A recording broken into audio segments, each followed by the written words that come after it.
మా పిల్లల కోసం బ్రెడ్ పిజ్జా అయితే చేశా అండి. అస్సలు ఎక్స్‌పెక్ట్ చేయలేదు ఇంత బాగా వస్తుందని. టేస్ట్ అయితే చాలా బావుంది. శ్రీ రేణుక ఎల్లమ్మ తల్లి జ్యోతిష్యాలయం. మీకు ఎటువంటి సమస్యలున్నా, సందేహాలున్నా సిద్ధాంత్ గారిని ఒకసారి సంప్రదించండి.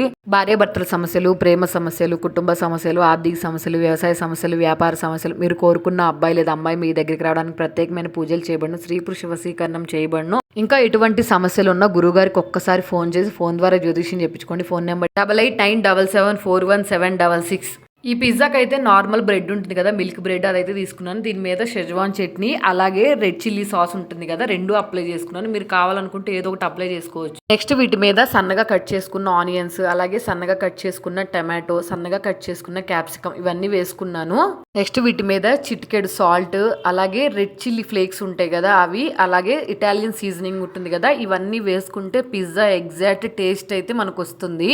పైన అయితే ఇంకా లాస్ట్ గా చీజ్ అయితే గ్రేట్ చేసుకొని వేసుకోవాలి. నేనైతే చీజ్ స్ప్రెడ్ ఉంది నా దగ్గర, అందుకని చెప్పి ఇట్లాగా చిన్న చిన్నగా క్యూబ్స్ లాగా అయితే వేసేసుకున్నాను. ఇప్పుడు ఈ బ్రెడ్ పిజ్జాని నేనైతే ఈజీగా స్టవ్ మీదే కుక్ చేసుకుంటున్నాను. ఎలాగంటే ఫస్ట్ ఇలా బాండీ అయితే పెట్టుకొని కొంచెము గీ గానీ లేకపోతే బటర్ ఉంటుంది కదా, బటర్ గానీ వేసుకొని నేనైతే ఆయిల్ వేసుకున్నాను. తర్వాత ఈ పిజ్జా పెట్టుకొని పక్కన ఆవిరికి ఉడకటానికి అయితే చిన్న టీ గ్లాస్ వాటర్ పెట్టుకొని లో ఫ్లేమ్ లో ఒక 5 minutes కుక్ చేసుకున్నాం అనుకోండి, క్రంచీగా ఉంటాయి వెజిటేబుల్స్. చాలా బాగుంది, మీరు కన్ఫామ్ గా ట్రై చేయండి.